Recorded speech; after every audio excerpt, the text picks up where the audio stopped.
Welcome, everybody, to Spotlight 814. I am your host, Ryan Dolly, and guess who's back in the saddle? Brenna Thummler! That's me. I am here. Yeah, she's back. I'm back. My voice isn't back, but I'm back. You know, you can't have it all. I'm only body today. Brenna is currently in the ensemble of the producers At the Academy. The Academy Theater. So we'll talk about that shortly. I'm also in the studio with Andrew Ritsig. He's playing Patsy. Hello. In Spamalot. Yes, I am. At the Barrow- Barrow-Civic Theater in Franklin, Pennsylvania. Yep. And I'm also in here with Chelsea Armstrong, who is the Lady of the Lake. Good morning, Chelsea. Good morning, Ryan. Or afternoon. It's morning for me. When does morning end for you? 6 p.m. We all had a late night last night. We're all Yeah. Yeah. in the same boat. Yeah, so let's talk about Spamalot. All right. So Spamalot is a musical lovingly ripped off from the 1975 film Monty Python and the Holy Grail. Mm-hmm. Books and lyrics by Eric Idle of Monty Python fame. Eric Idle and John Duprez. It premiered on Broadway at the Schubert Theater in 2005. Won 3 Tony Awards, including Best Musical, and Sarah Ramirez won Best Featured Actress. So tell us a little bit about the show, the production that you guys are doing, and your characters a little bit, you know? Okay, so for those of you who may not be familiar with Monty Python and the Holy Grail, and thus the, as he said, lovingly ripped off is the Spamalot production, it's the story of King Arthur and his Knights of the Round Table, a parody of that, where King Arthur starts to assemble all his knights at the round table, and then God gets mad at him for prancing about and being silly at Camelot too much. So he sends him off on a quest to find the Holy Grail, assisted, air quotes, by myself as Patsy, his loyal squire / overzealous hype man. You were the perfect Patsy, by the way. Thank you. You were so funny. Thank you. Yeah. And he is also assisted by our lovely Lady of the Lake. Yeah. I'm laughing listening to you describe the show because I'm in the show and I'm like, that's what it's about? Like, because obviously I know what it's about, but it's just, if you've seen the movie, you know the structure of it is just so goofy and non-linear, and it's really like a vignette type of show where it's just a whole bunch of little skits that like loosely bring a plot together. So the musical is pretty close to the movie. There are really only a few gags maybe that aren't featured in the musical. Yeah, like turning it, like making a Broadway show at the end and Right. stuff Yeah. like that. Yeah. It's adapted a little bit from from the medium. And Lady of the Lake was added to make it more Broadway. Yeah, I mean, the show just really needed some estrogen, so they're like, well, we need a woman somewhere. Let's just boop her in and help her advance the plot in some way that may or may not make sense. So Now, is the Lady of the Lake typical, like, old-style Arthurian legend where she's just damsel in distress, or is she actually a modernized woman figure? she's just a diva who just shows up Diva. when she feels Right. like it. Love And it. I laugh about her because it's kind of like show up in sparkly dress, Yeah. belt face off, leave. Exactly. Repeat. And it's kind of like Seussical-esque in that, like, the Cat in the Hat. You never know where I'm going to pop up No. or what I'm I going love to be it. doing I love next. it. Yeah, so she's a lot of fun. Just no substance to her. She's just straight up comedy, but I think people enjoy it. Yeah. And I think that's the show. It's just straight up comedy. Yeah. That's what It's all about fun. It's all about just like having silly fun, and the fun of the musical, fun of the nostalgia of seeing this musical that's like 50 years old, I think Yeah. now. I think is what we Yep. were talking It's about the 50th last anniversary, Yeah, yeah. the movie came out, when was that? 69? Yeah, I want to say 69. No, 75, sorry. night. 75. Yeah, What was in 75. 69? The producers, maybe? The original producers movie? Maybe that's what I'm thinking of. Yeah. If there's, Okay. yeah. Yeah. Because there was a Gene Wilder one before, was the Nathan Lane, Matthew Broderick Yeah. version. Yeah. Yeah. We'll get into that. So tell us a little bit about the rehearsal process, the director, the cast, Yeah, who directed this one? people in the background. So our director this time is Jill Kellner. She has previously directed some of our Applefest productions. Her last one was Matilda about a year or two ago. Choreographer is Kelly Zerby, who I love. She's my favorite choreographer ever. I've worked with amazing people. No disrespect to anyone else, but I love her. We work really well together. I've worked with her for pretty much 20 years now because she's also choreographed a lot of the youth theater musicals, which is where I got my start. And Mary Beth Hutchinson as our music director, who's also fantastic. Rehearsal process was a lot of music and dance first because it's the structure of the musical. It's really heavy on both dance and music. Like it's a ratios. It's way more dance and song to acting on stage. Right. So we really hit that hard first, and that was where we got together. Everyone worked really, really hard on that. We worked on our chemistry, and then when we finally got to block the show, it was a lot easier because we knew where we had to get to and where we had to end up. Yeah. Plus, you always need more time to rehearse the music and the choreography than you do just blocking. So we got that out of the way first, and I'm really super impressed with the way the choreography came together because, most of us in community theaters don't have a whole lot of dance experience. Yeah. So Kelly Zerby did an amazing job of catering the choreography to all different dance levels, teaching it, making it really clean. A prime example of that is Always Look on the Bright Side of Life. That is a tap number featuring all guys. Yeah. One of them maybe had tap experience prior, and I'm just just one. amazed at how clean that number looks. Kelly did an amazing job just teaching and making it at a level that it was attainable, and it looks great. So Good. awesome. Tell us a little bit more about the cast. it's a lot of new faces for the Barrow. Yeah. I've been involved at the Barrow for over a year now. Andrew's been involved forever. So we know, They can't get rid of me. They'll never get rid of me. nor would they want to. Why would but you? Yeah. It's a lot of new faces. I'm not sure why. When Spamalot was announced, I had just a laundry list of men in my head who are like the normal, the usual suspects at the Barrow who would audition, and almost none of them did. It was really only Andrew. So everybody's new, but we have some really, really great new people. Evan, who plays King Arthur, this is his second show ever, and I really think he's fabulous. Yeah. He's terrific. His comedic timing is great. His voice is great. I think he does an amazing job. He seems much more seasoned than I guess he is. Sam, who plays our French taunter and a couple of those other bit parts. He's hilarious. He's amazing. Hysterical. He was one of the standouts of the show for me. Yeah, he's absolutely, he's so funny. And he just does such a great job. You really need that weird, funny energy for the bit parts. The French taunter, Tim the Enchanter, and he plays one of the guards guarding Prince Herbert. You really need somebody His mustache last night. It wasn't yes. supposed to come off. God. He just found those mustaches like Thursday, and he has just been going wild with them ever since, and it's been amazing. I could tell like two of the actors broke on stage. They had to turn around because they were laughing. He will make you break. He's just hilarious. And so there's me and Andrew, obviously, who are, usual suspects at this point, probably. We have a couple of high schoolers. I think we have like 4 high schoolers, Galahad and Galahad Robin. is played by Kyle Harry, he's another semi-regular. He's done a lot of our musicals lately.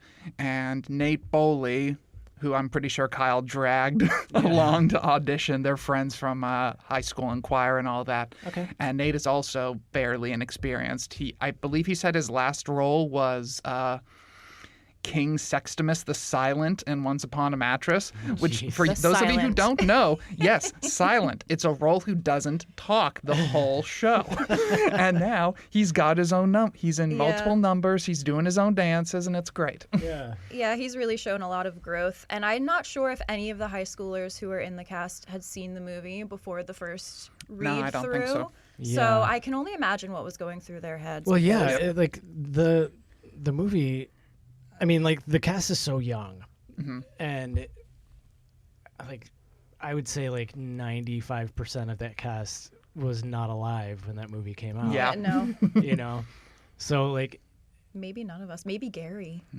Freaking love Gary, by the way. Maybe. Yeah, Gary, who is both our Prince Herbert, and he's also one of our producers on the show. He stole the show for me. Yeah, he's so funny. Yeah, he does an amazing job. Yeah. So funny. And he actually walks around with that mustache in real life. That's Yeah, perfect. that mustache was Great. not fake. You can tell by the fact Yeah. it didn't fall off in the middle of the scene. Yeah, the mustache is great. You know, I hope you guys have a successful run. The audience wasn't huge last night. It was a little empty in the front. Yeah. A little bit. You never know how it's going to be. You never never know. know. Yeah, and it's going to be word of mouth. Get your tickets. Like, where can Yeah. you get tickets? So you can go to either barrowtheater.com if you want to order online, or you can call the Barrow-Civic's number at 814-437-3440. Yes, I did pull that up on my Yes. phone. Yes, Andrew you did. came prepared. He did. Yeah, no, that's great. Yeah, I mean, I encourage everybody to go out and see it. I had fun last night. But yeah, see it. Check it out. Support local theater, and you know these guys are awesome. Thank you very much, Two sir. of the standouts in the show for me. Thank you. Thank you very much. I really think it came together well. And really quickly, I just want to give a shout out to Andrew, hands down the hardest worker in the cast.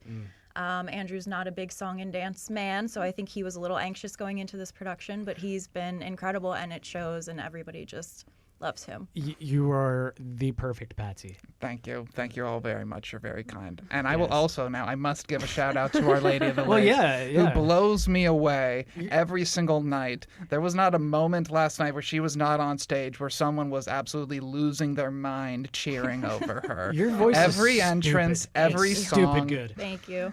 She just blows out of the water every single night. I think that was mostly just Hannah Ferrone and Brooke Laurie just losing their minds. And I mean, that's just, Yeah. that's every day for them. The lady, the lake blowing out of the water. I love Yep. it. Yeah. I caught that. It works.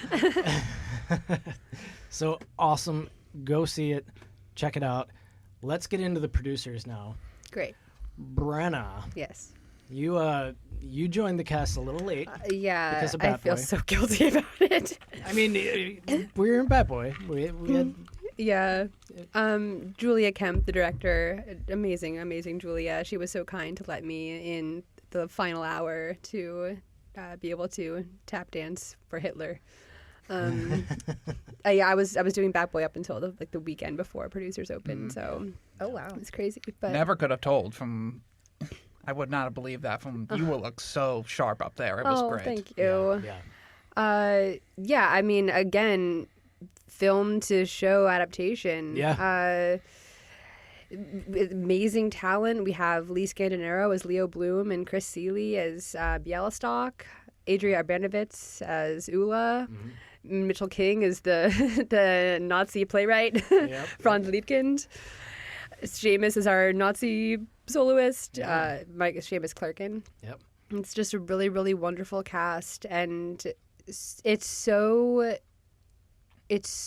showy and ostentatious. It's a big undertaking.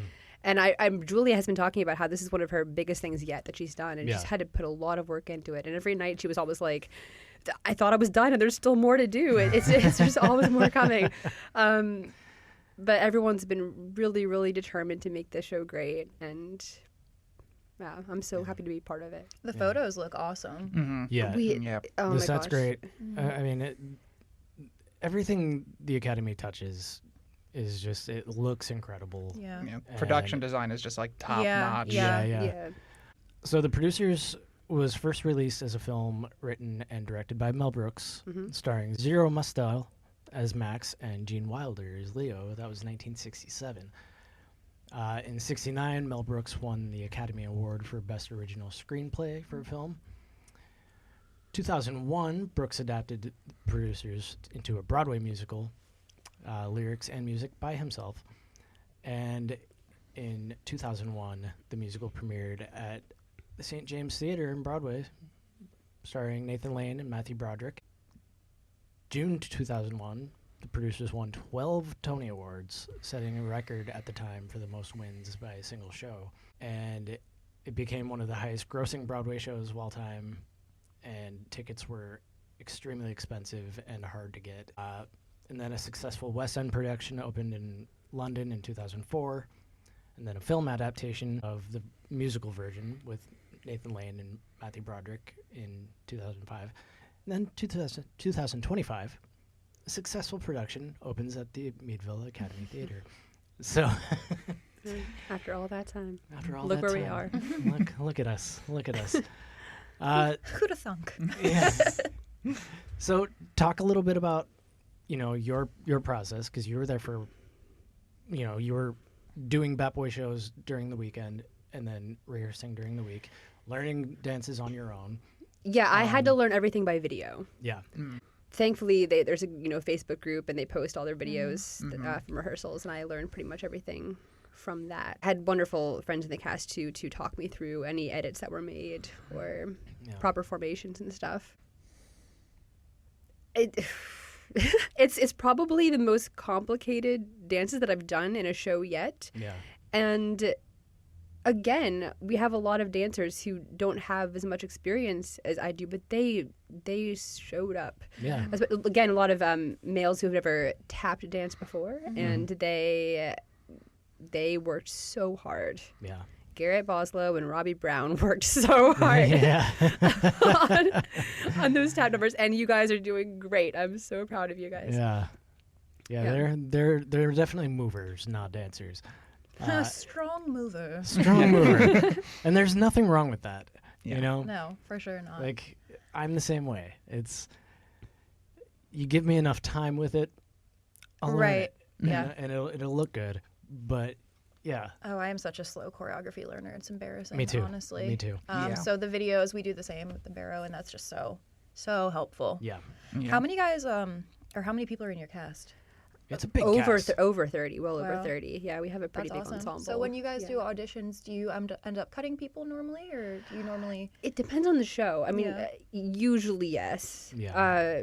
But sometimes most of the people who audition at least make it into ensemble, depending on Nice. depending on the show. That's Yeah. awesome. We sometimes have a hard time filling out our cast. The population just isn't there for us. It's a really small population. Yeah. We'll Loved. get tired because Yeah. especially this year has been very busy for us back to back with we had our production of Rumors, we had the Little Theater production of Doubt, and now we have this. So it's Yeah. Well, Into the Woods was right before this, and I know a ton of people showed up for that but it's a really, really small cast, that one. No ensemble, really. Yeah. So I think people who didn't make it into that were like, okay, I'm ready to do the producers now. Yeah. So Rock of Ages is coming up next, and I believe, I don't have the exact dates yet, but I was told that auditions may be on the 12th and 13th of May. So it's coming up. that'll be coming up very, very soon. Tell us a little bit more about the cast, and Yeah, I think I told all of the leads pretty much. Am I forgetting leads? Dan Winston. Oh yeah, Dan. Oh yeah. Oh my gosh. Well, okay. Yeah, I'll say Dan is Carmen. We are redacting names for other for purposes for the person who is playing Gay Hitler. Yeah. Yeah. But show Roger stealer Debris. Roger Yeah. Debris. Unbelievable. The most incredible performer. But you will have to. This will be a little surprise, go and see for yourself. Who's playing Roger? Yeah, but, he's fantastic. Yeah, truly unbelievable. Steals every scene he's in. Agreed. I went and saw it Easter weekend, and definitely one of the highlights for me. Yeah. He's fantastic. All right, so do we have fun But facts with Brenna? I have fun facts to share. Fun facts with so Brenna. Excited for this. It's back. It's returning. Do we have a jingle? I feel like you need a jingle. Ryan, give me a jingle. Fun facts with Brenna. Amazing. Love it. Exactly what I wanted. I'll start off with some of a couple little producers fun facts I had, which is that Mel Brooks wrote this entire score by humming into a tape recorder because he can't read music, he can't write music, so he was just humming his little score into a tape recorder, and that's how he came up with the show. Sweet. He was also inspired by actual producers that he worked with when he was working with producers at age 16. Okay. And those created Bialystok and Leo Bloom. He also said that one of his lifelong jobs is to make the world laugh at Adolf Hitler. Very noble goal. Yeah. Respect. I think he Love it. succeeded. Yeah, job well done. Yeah, nailed it. But here's where it gets so exciting. There is a big crossover between Spamalot and the producers. Okay. So, Eric Idle, you know, of Monty Python fame, who also wrote a book called The Spamalot Diaries. So in the early 90s, he thought that Broadway musicals were just not funny anymore. So he approached Mel Brooks about adapting the producers into a musical because it was one of his favorite movies of all time. So Mel Brooks initially rejected it and then changed his mind, obviously, because we have it today. And the producers won so many Tonys and made so much money on Broadway that Broadway became this haven for the silly musical type of show. Yeah.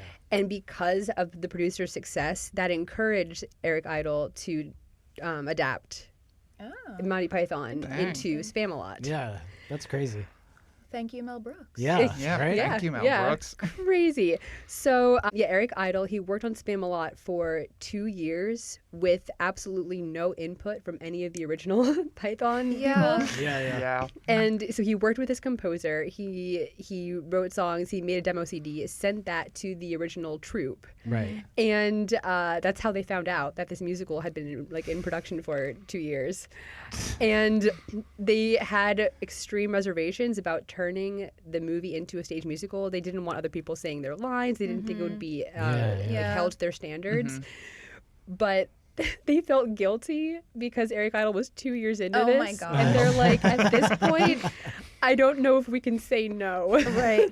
He knew what he was That's the way to do it. Yeah. That's the way to do it. Just write it. Just write it. Make and then, people feel bad. Yeah. So that they're like, I guess you can do this then. That's what I'm going to do with Dodgeball the Musical. I don't think it's going to have the same God. appeal. I think it might. I am down for Dodgeball the Musical. I'm Yeah. telling you that right now. I'll be the first one to buy a ticket. You can help me write it. That'd be great. I can't read music either, and I don't think me humming into a tape recorder is going to work as well as Mel Brooks doing it, but I will try. You never know. I just can't imagine Mel Brooks being that good of a hummer either. I know. But yeah, I was so excited to find that fact. But yeah, that is fun facts with Brenna at the end. I love it. Fun So facts with fun. Brenna. I totally stole that melody from Community. Yep. I'm remembering it now. Yeah. Let's talk a little bit about our newest partnership here with Playhouse Square in Cleveland. Massive thanks to Stephanie Kiefer on this one. Yes. We went to our first show with them, and we got our press passes, and We got some popcorn. We saw Shucked the musical. And boy, were we surprised because we had zero expectations. We had very low I expectations. had very going low in. expectations going into that show. So Shucked is a country-flavored Broadway musical. It was comedy. country flavored. Your turn of phrase, or did you read that somewhere? I wrote that. A chicken fried Broadway musical. Chicken fried Broadway musical. Premiered in 2023. Music and lyrics written by Nashville hitmakers Brandy Clark and Shane McNally. Book by Robert Horn, who also wrote the book for Tootsie, which is hilarious. Yes, it is. But this was more hilarious. Yeah. So the plot is it's set in a fictional rural town, Cobb County, obsessed with corn. And Shucked follows a young woman named aMAIZEing, That. Oh, haha. who leaves home to help when the corn crops start mysteriously dying, only to bring back a very suspicious corn doctor. AKA a podiatrist, but his business is called the Corn Doctor. Yeah. Oh my gosh. So she brings him back, and it's just it's nonstop puns. About corn. Not even about corn. No, that's the good part of it. Yeah. It's never forced. It's never be like, this is a show about corn. Yeah. My favorite line is it's from Peanut, and he's talking to his brother Bo, And he's like, remember when we used to build sandcastles with Grandma until Grandpa came and took the urn away? Oh, my. It's like every single line is like that. Like just shocking wordplay and challenging challenging expectations. Yes. I love it. And it's brilliant. Like just crazy funny observations and surprises. Yeah. It won Best Featured Actor, Alex Newell, in 2023 Tony Awards. That was the name, yes. Yep. And nominated for Best Musical. And their advertising campaign leaned like really hard into the chaos with taglines like, you've never seen anything like it, and you probably never will again. And it's true. It's true. I loved it. Let me tell you, like, I do love a pun, but I still was not expecting anything good from this show. No, yeah. And when they advertised it, people were saying, oh, yeah, it's like all dad jokes. I was like, it's not going to be good. These are not your mother's dad jokes. No. It's fantastic. It's so well written. It's so funny. Where it did fall flat for me was the music. Yeah. If any of you have read my review, like the ensemble songs, some of those were clever. Yeah. The soloist ballads were cliche and boring to me and forgettable. Yeah. And not really necessary. I feel like they why did they choose the Nashville like radio hit writers? They could have found, I don't know. Yeah. It just, I feel like there was a disconnect between the book writer and the music writers.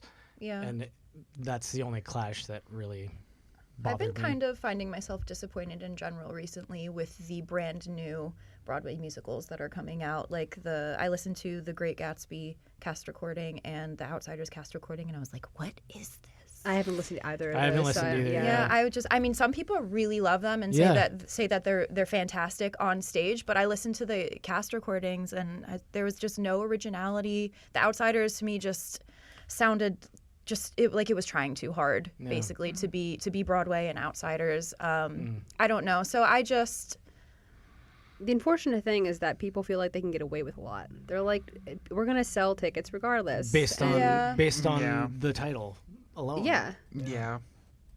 So maybe so. So I don't know. And I think that like Shucked obviously wasn't already within the public eye. Right. It was completely new, which is wonderful. Yes. That they're not banking on sure. Already pre-awareness.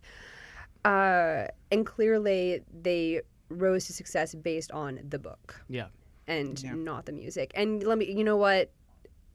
I'm okay with that because the book was that good. The book was that good. Like the music, I left there like not having any songs in my head. What was the crowd like? The house? They were cracking up. I mean, I've never seen actors have to pause so many times for laughter and hold for so long. The laughter just kept going. It was insane. Was it pretty sold out? It was packed. Yeah, really? Yeah. That's so interesting. Yeah. It's just because it's obviously never judge a book by its cover or whatever, but it's just so hard to even know it's about corn. Like, let's spend $300. Yeah. And how long is that show running? Till May 11th. Till May 11th. Get your tickets. Like, seriously. You guys have to. I looked at their tour schedule, and it's returning to, I think, Toledo in January or something. Okay. But until then, it's not going to be anywhere near this area. Yeah. So it's only an hour and a half drive. It's a very easy drive to get to Playhouse Square. Yeah. It's beautiful there. Yeah. So get down there. You guys do not miss this. And Seriously. especially because I did check MTI and I checked Concord and it's not even listed yet. Yeah. So who knows when it'll be available. Regardless of that, eventually it will. Get familiar now. Get excited about it now. Yeah. It's so hilarious. Yeah. It's unbelievable. Yeah. Definitely gonna. I want to see it again. I know. I want to go see it again I too. know.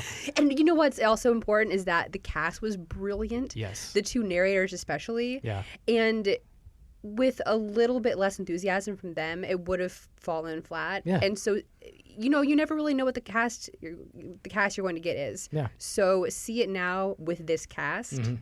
so you can get the best viewing possible. Yeah. My friend Mickey is playing Lulu, and we didn't get a chance to see her. She was out that night. We saw her understudy.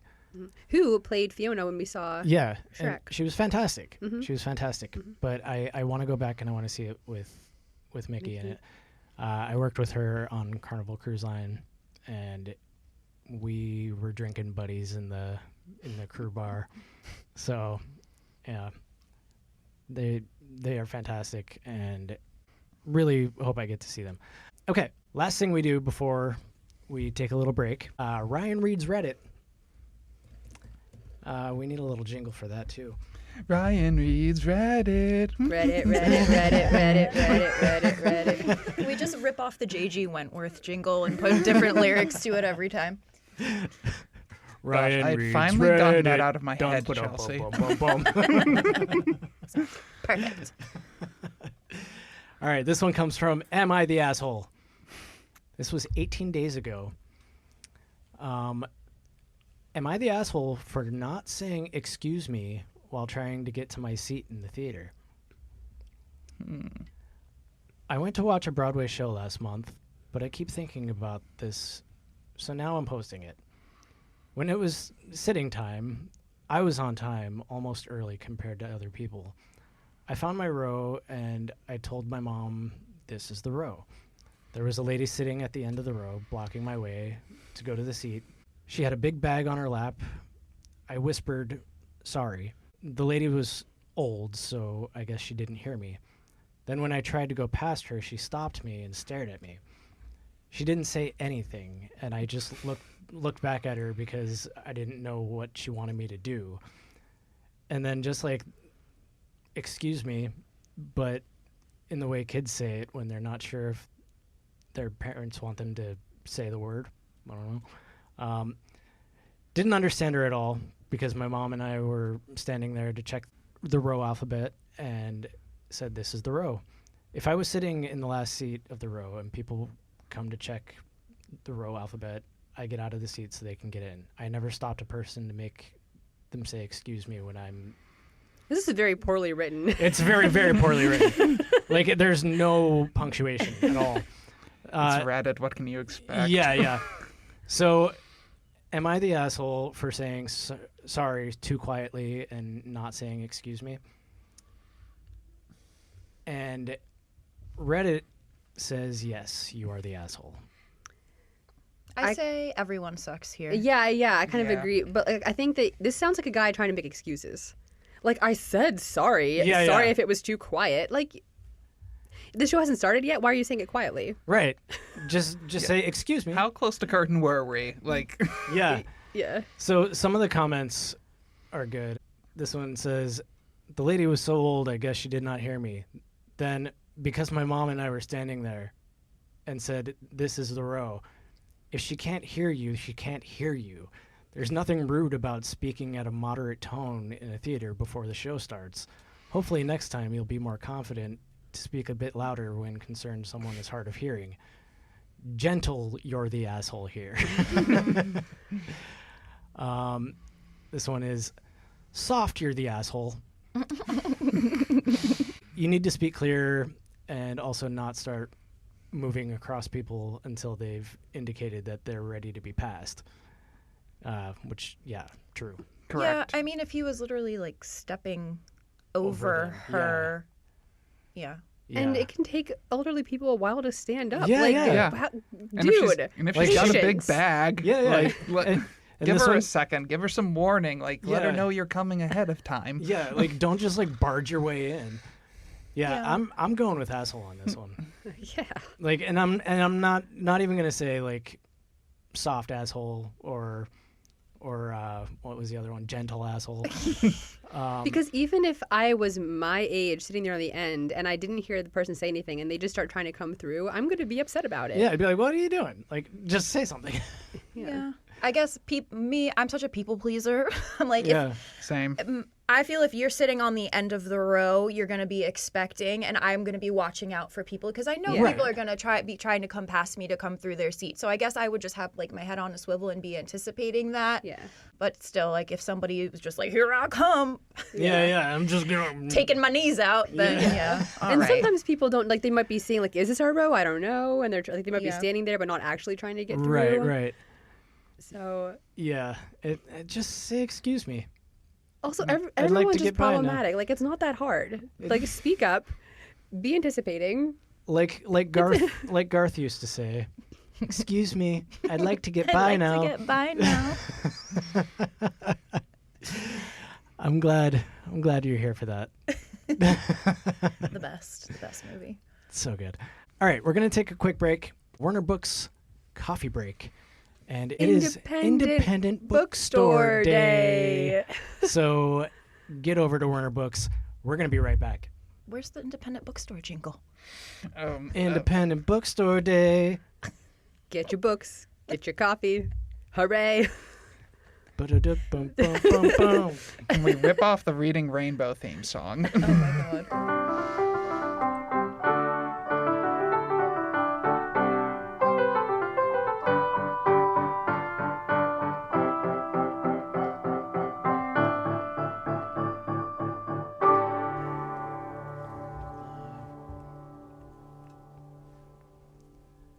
Welcome back, everybody, to Spotlight 814. It's time for What's on 814 with Brenna Thummler. This is me. I'm back. I have my really, really long notes here. It's She's crazy. back. So much to talk about. I'm also in the studio with the stars of Spamalot at Barrow-Civic Theater, Chelsea Armstrong. Hi. And Andrew Ritsig. Hello. So welcome, guys. So Thank happy you to very have much. you guys here. Thank Great you to for be having here. us. We're excited. We were so excited. We were so excited. We were so excited. Let me just see that face of excitement. All right. So, Brenna, what do we got? All right. First, we're going to talk about all the shows that are happening. So let's go ahead and start with what we've been talking about today, which at the Academy is The Producers, and we are running through May 4th. So get out May and the see 4th that. be with you. That's yes. And then our other show we've been talking about is Spamalot at the Barrow-Civic. Mm-hmm. And that is also running through May 4th. So sadly, Yes. producers people. Yeah. But hey, you've got plenty of days to go see both of them. Yeah. See us Yes. one night, see them the other night. Yeah. We'll have a For great sure. weekend. Yes. Yeah. Two very, very funny, entertaining shows. So give us a quick pitch to anybody listening to the live right now. Spamalot is just a hilarious show with a bunch of people who are working their butt off. It's lovingly ripped off from the movie Monty Python and the Holy Grail, written by one of the original Monty Python members. It's silly. It's a riot. We've got a bunch of great songs. We've got a bunch of great dance numbers by a bunch of really talented people. Chelsea Armstrong here as the Lady of the Lake. Our King Arthur, Evan Gleason. It is his second show ever, and he is killing it. We also have shout out to Brandon Crabtree, who I know is watching because he is a proud 814 listener. He is playing our Sir Lancelot. I really enjoyed the Lancelot number. Yeah, his Lancelot number's great. It's fantastic. The weather's not been great the past couple days. It's kind of gray, but this show is very sunny. There is Very sunny. there is a number about the bright side of life, and Yes. you'll leave, I think, in a better mood than when you came in. It's a lot of fun. Yeah. Yeah. I've heard from yesterday. We had our opening night last night, and my brother actually said that he had been in a bad mood all day. And within like a few minutes of watching the show, he was just like, "Okay, I feel so much better now." Yeah. So just come have fun with us. Yeah. Come smile. Come laugh. Come hum along to the songs. Yeah. That's awesome. Yeah. And Brenna? The beauty of live theater. Yeah. Producers, also very, very funny. People have been saying that it is the best thing that they have seen. I'm like, They've been saying that it's the best thing they've seen at the Academy in a very, very long time, and so that should be reason enough to come down. And Julia Kemp's the director, so yeah. And ticket sales for these shows are not great, and not as great as they usually are. Not as great as they usually are, and we need to pack the seats for these shows because they're good and people need to see them. Yeah. So get your tickets. Go support local theater, even if you're in Erie. Like Franklin's not that far, Meadville's not that far.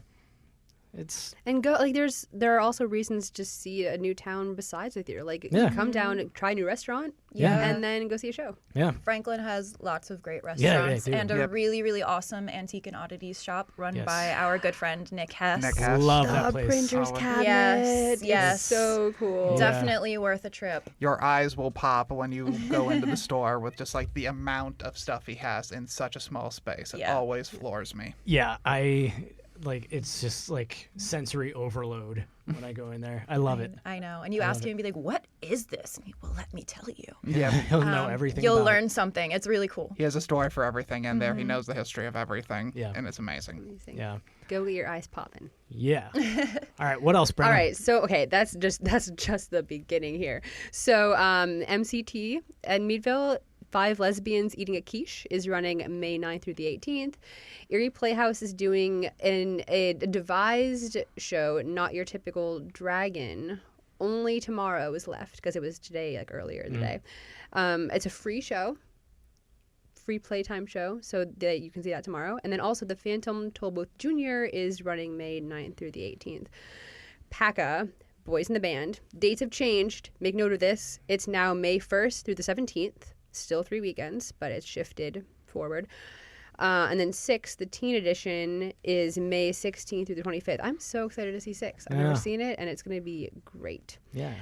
Also important to note about PACA, Originals Festival is coming. Original Works Weekend is coming. I didn't write down the dates for this. I have it. Yeah, it's it's in June 19th through 20th. 21st? 19th to 21st. 21st. Okay. Yeah. So that'll be a Friday, Saturday, Sunday, or Thursday, Friday, Saturday? Friday, Saturday, Sunday. Friday, Saturday, Sunday. So submissions are currently open. Those are due May 5th. We're asking for 10-minute, 20-minute, one-act kind of, shorter things, not full-length things. Yeah. But yeah, get submissions in. We're Spotlight 814 is sort of teaming up with PACA, and we're going to have a really cool weekend of original stuff. Yeah, and it's all going to be a fundraising event for PACA. To help with their new space and their elevator. Yeah, so it's a special fundraising event supporting PACA's next phase of growth, including the development of their brand new theater and event space on the 5th floor and installation of a brand new elevator to make the arts more accessible. And the weekend will not only have the original works, they'll have, they said, musical performances and all sorts of different kind of events happening throughout that weekend. But yeah, definitely if you have original plays, get those submitted. And then obviously auditions will be opening after and they're announced, which is May 15th is when the shows will be announced, like what gets selected. Yep. And then auditions will be open. So please come out and audition for that. It's going to be very, very minimal things to learn. Yeah. So we'll announce the audition dates when those come up. Station Dinner Theater, Gibson and Sons, April 26th through May 10th. So it opens today. Hey. So you can go today and get your Station Dinner Theater on. Titusville Summer Theater is doing Addams Family this summer, June 26th through 29th. And now we have also some like schools stuff. So Barron is doing Into the Woods, April 24th through 26th. May 1st through 3rd. Yes. Mercyhurst is doing a student-directed 10-minute play festival. Oh, that's cool.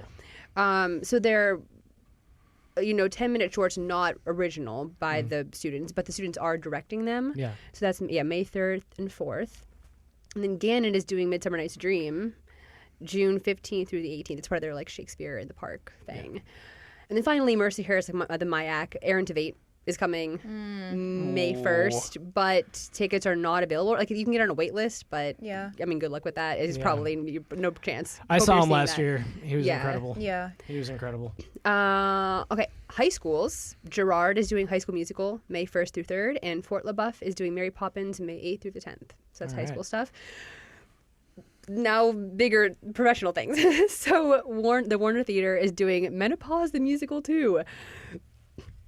Cruising through the change. I'm so confused. I don't understand. I don't understand why there's a sequel. I don't understand why it's here. I don't understand who's going, but it's happening on May 13th. So it's happening whether we like it or not. I don't understand who's going.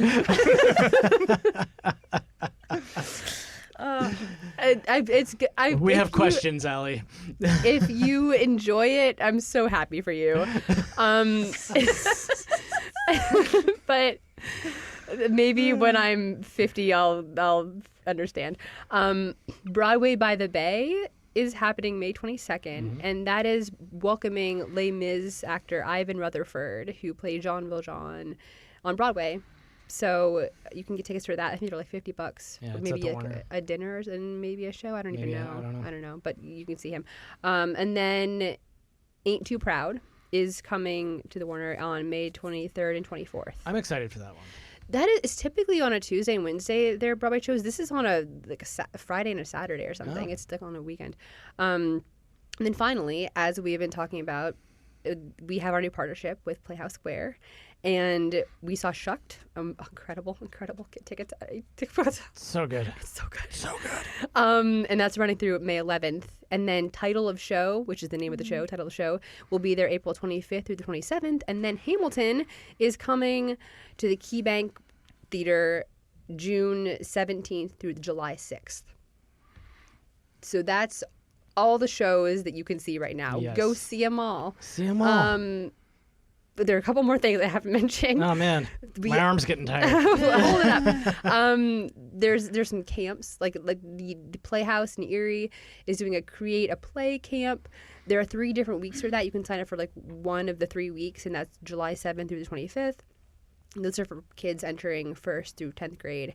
And then Encore Camp is doing Shrek Junior, and that is July 28th through August 1st, and those are for kids entering 3rd through 12th grade. And then we have auditions. So if you don't feel like, you should go see these shows, but when you're not seeing these shows, you can be in a show. And that is Alice in Wonderland at the Academy, Alice in Wonderland Junior. And auditions for that are June 1st and 2nd. MCT is doing Much Ado About Nothing. You can audition April 26th, 27th, or 28th. Locations are different for that. So the 26th and 28th auditions are at the MCT. On the 27th, the auditions are actually at Goodell Gardens. Okay. So pay attention to that. Playhouse auditions are today at noon for Cats, so maybe you're there. I don't. And then also My Fair Lady, Elephant Man, and Frozen cattle call auditions will be June 15th and 16th. Barrow-Civic, Yonder Mountain. Auditions are April 28th and 29th. Gannon is having auditions for Midsummer Night's Dream, April 28th and 29th also. And then Footlights, you can audition for their annual summer series for the kids. And so on May 24th, that's ages 12 through 18, and May 31st, ages 6 through 12. And that is all I have. Breathe. Yeah. So many things, so many theatrical things to do. Yeah, it's great. And I just want to add that Yonder Mountain audition that you referenced at the Barrow-Civic, that's actually a completely original work. Okay. I'm not sure if this is the world premiere of it but it's original by a local playwright and composer, John Krumich, I think his name is. Yep. So that's Phoebe's dad, who did the Christmas special thing. Yes. Yeah. Okay. So I think that's so exciting and such a great opportunity to do something brand new and to really make it your own. You know what I mean? So. It sounds like it's an Appalachian folk. An Appalachian folk operetta thing. It sounds really cool. I need a freaking break, I'm being honest with you guys, so I will not be going out for that one. Same. But I think that's a really cool opportunity. It is. No, that's awesome. I will also shout out Boys in the Band because Chelsea and I, as a mutual friend, Jim Nash, Love is Jim. in that. Jim. He's terrific. I've worked with him both as an actor, and I've also had the pleasure of directing him before. One of the best actors I've ever worked with, and I know that he has a great love for boys in the band. I'm not familiar with it myself. I'm trying to avoid information so I can go Yeah, me unspoiled too. and fresh, but that'll definitely be one to see. And this will be his first show in Erie, I believe. I think so, yes. I love Jim. Jim's a great guy. And all the whole cast is so great. I mean, Yeah. Patrick and Zach and Howard. I'm Yeah. so excited to see them all. Yeah, it's going to be great. So thank you for joining us today. And we're going to see you next week. We're going to keep this train going. We got some good stuff going on. Chugga, chugga, Chugga, choo, chugga, choo, choo. All right. Thank you, guys. Goodbye. Goodbye. Thank you both for having us. Of course. It's been a pleasure. Thank you Yeah, for it's been being fun. here. Yeah. I want to come back next week.